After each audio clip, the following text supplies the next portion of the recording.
clear and defiant little girl voice that didn't belong to her in the same way as her voice did later in the day when she'd start haggling about prices with the shopkeepers, she sang, "Can't I sing whatever I wish for my Tulle? Wieselulle, wieselulle, wieselulle. Go away from the window, my friend, come back another time.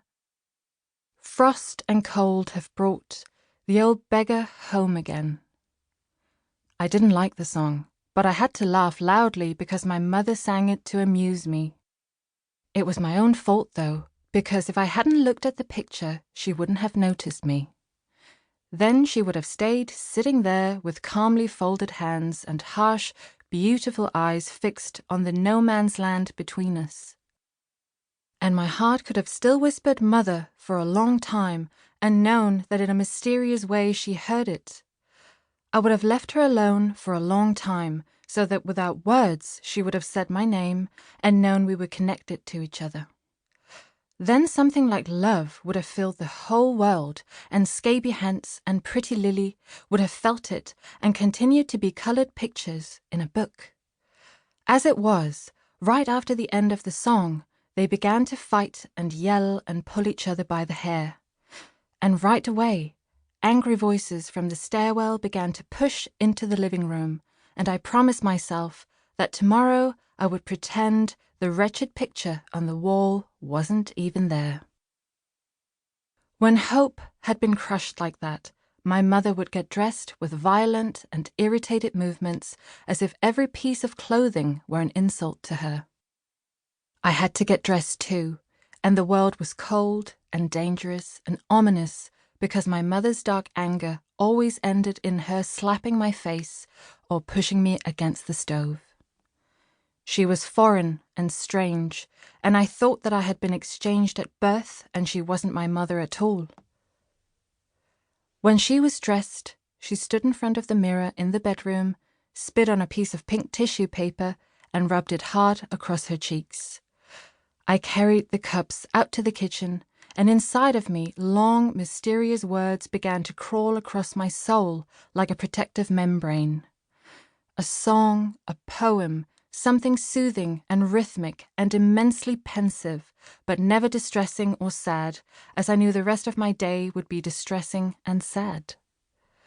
When these light waves of words streamed through me, I knew that my mother couldn't do anything else to me because she had stopped being important to me. My mother knew it too, and her eyes would fill with cold hostility. She never hit me when my soul was moved in this way, but she didn't talk to me either. From then on, until the following morning, it was only our bodies that were close to each other. And, in spite of the cramped space, they avoided even the slightest contact with each other. The sailor's wife on the wall still watched longingly for her husband, but my mother and I didn't need men or boys in our world.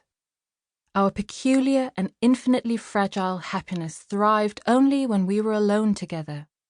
And when I stopped being a little child, it never really came back, except in rare, occasional glimpses that have become even more dear to me now that my mother is dead, and there is no one to tell her story as it really was. 2.